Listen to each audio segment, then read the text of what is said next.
Hi everyone, today I'm going to be doing the intraoral, extraoral exam, or attempting to.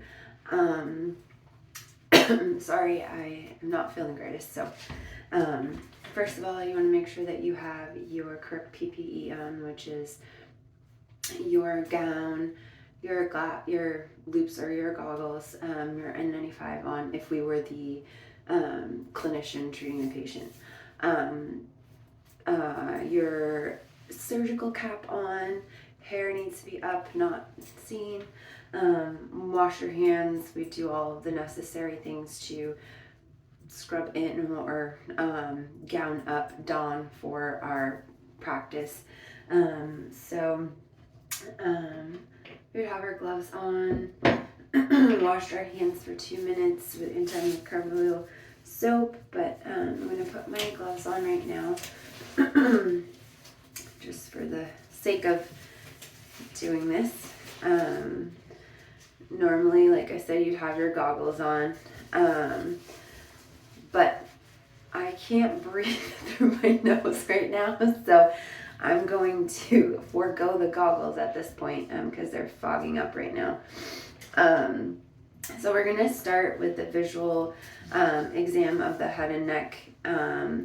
So basically you would look at the patient. I'm also looking in the mirror right now so I can kind of do it to myself, but you look at the patient, gently move their head and neck around to make sure that they have no bumps, lumps, bruises, kind of feel.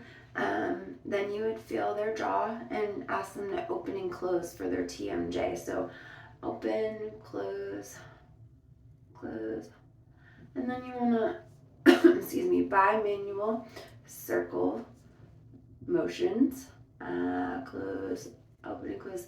I have no crunchies or anything like that wrong in my jaw, so I wouldn't feel anything at that point to document.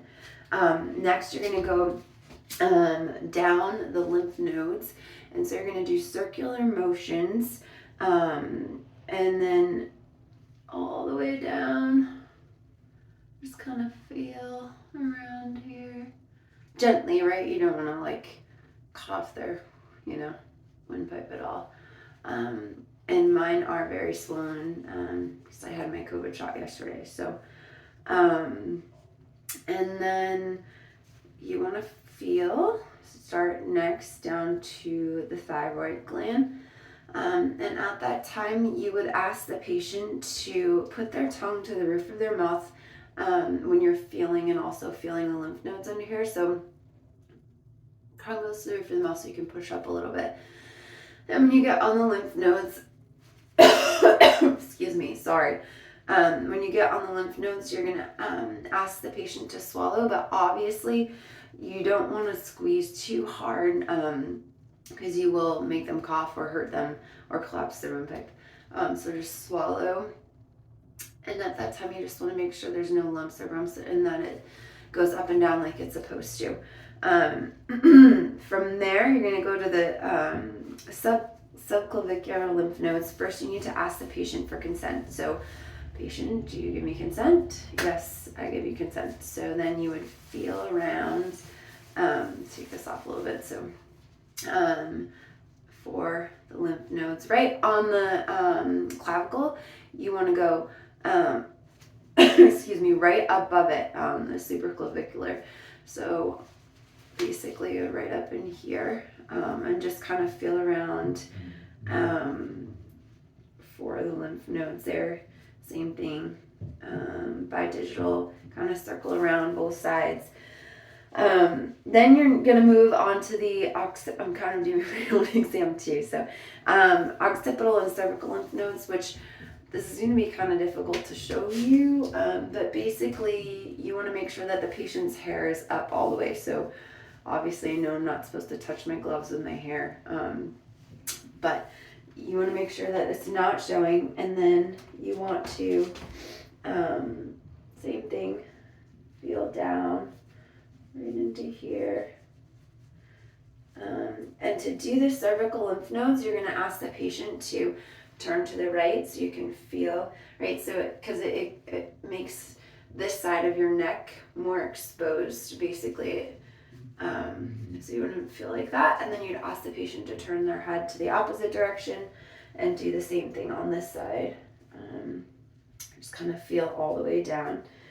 And I do have some large lymph nodes, like I said, so I would notate that. Next, that would be the extraoral exam. And so at that point, you would take off your gloves, you would sanitize, then you'd hand the patient their goggles, their goggles and their patient bib, put that on, and then you would re-sanitize your hands and put your gloves, a new set of gloves back on. You also want to make sure that when you're doing the extraoral exam, the light is not in the patient's eyes, so put it on their chest. And then for the intraoral exam, you'll lay the patient back. You will make sure that the light is directly on their mouth, not in their eyes or anything like that. And then you would move on. And so the first thing that you would, do is you would look at the lips.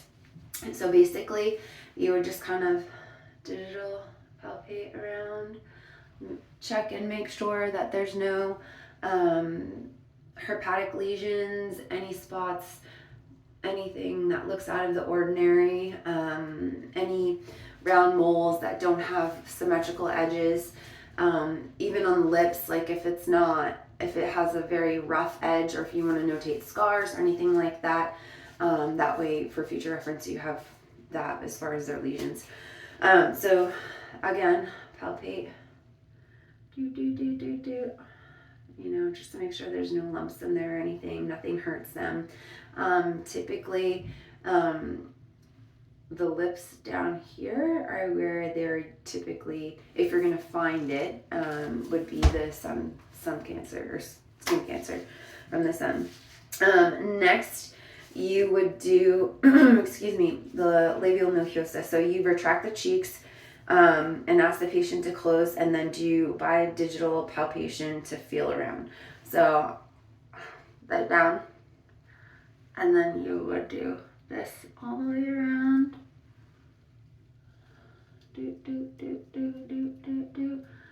And make sure that there's no, again, lumps, grunts, bruises, anything out of the ordinary, which everything feels good to me. Then you'd move on to the buccal mucosa and observe with a mirror. So you take your mirror. This is really weird, but and you would look at the inside of the cheek, inside of the buccal mucosa.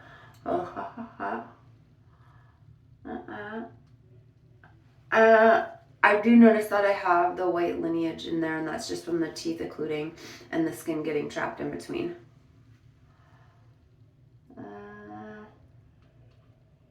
Same thing. You would take that out, and then you do bi-digital palpation of the cheeks.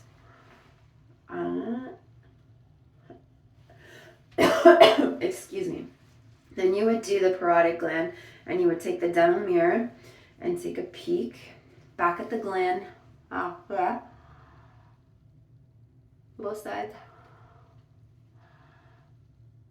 And then you would take a Q-tip or the inside of your mirror, and you would gently push on the gland, and saliva should come out.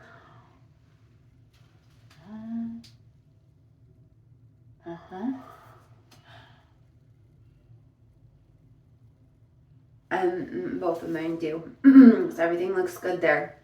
Next, you go to the maxillary tuberosity. So you would take, again, the mirror and look.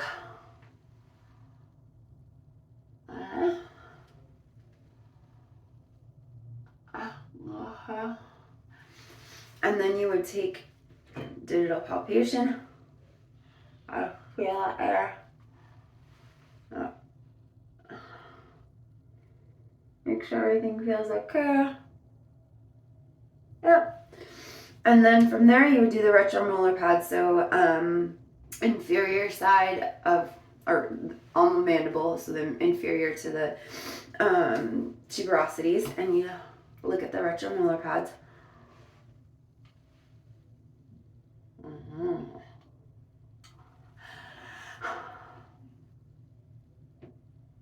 Okay, And in there, I do have some scarring from my wisdom teeth being taken out. I notate that. And then digital palpation, sorry.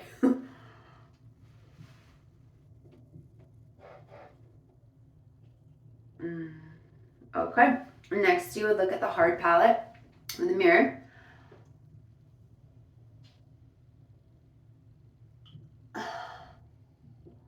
Good.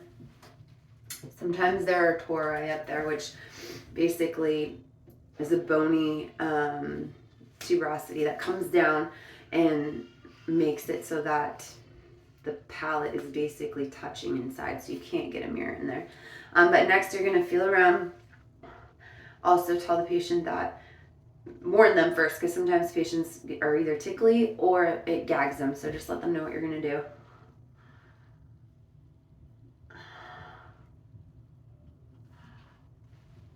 And nothing there. The next thing, you'll look at the soft palate. So you will pull with the mirror.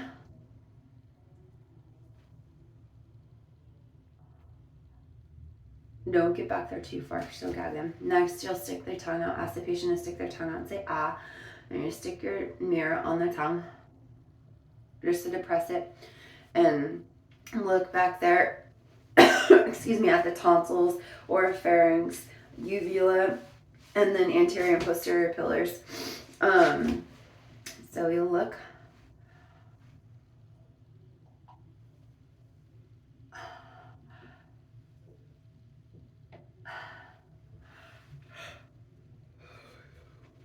Okay. Do not palpate anything back there. And then next, you'll look at the floor of the, or actually you'll depress. We're going to go into the tongue, and you would wet some gauze and wrap it around the tongue. Let's see here. And basically, the gauze is to, the wetting it is to prevent it from sticking to the tongue. So you would take it, wrap it around the tongue here.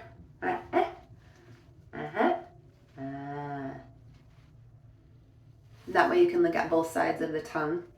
And after you do that, you'll take by digital.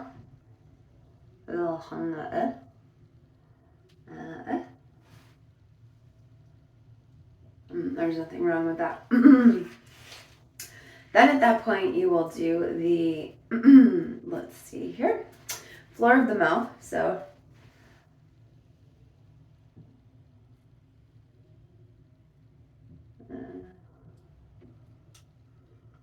nothing. And then you would do the bimanual palpation. So one finger goes on the top or the thumb, however you choose to do it. And then 2 fingers go on the bottom so you can press against each other.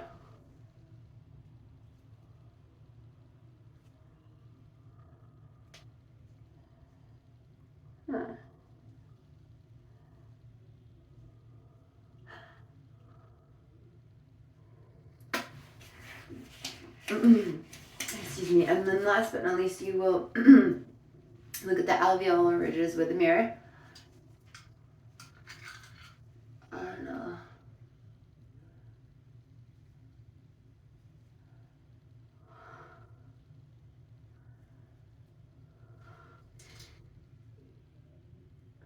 And then you will do by digital palpation. So.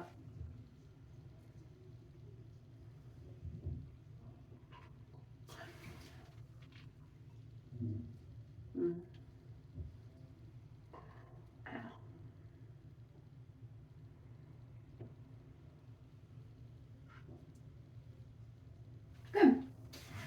And that is the extent of the exam. So at that point, you would let the patient know findings, not diagnose them, but just say, hey, I either gonna have the doctor come and speak with you and then tell the doctor what you found, or you could just say, hey, I think everything's going all well. We'll double check with the doctor when he or she comes in and go from there. As far as you're concerned, if you're just doing the exam, then you can take off the patient's goggles and bib, and then you can walk them up front, or start the rest of the cleaning. However, we're going to do it in clinic, which I'm not sure yet. So that is it for now. Thank you.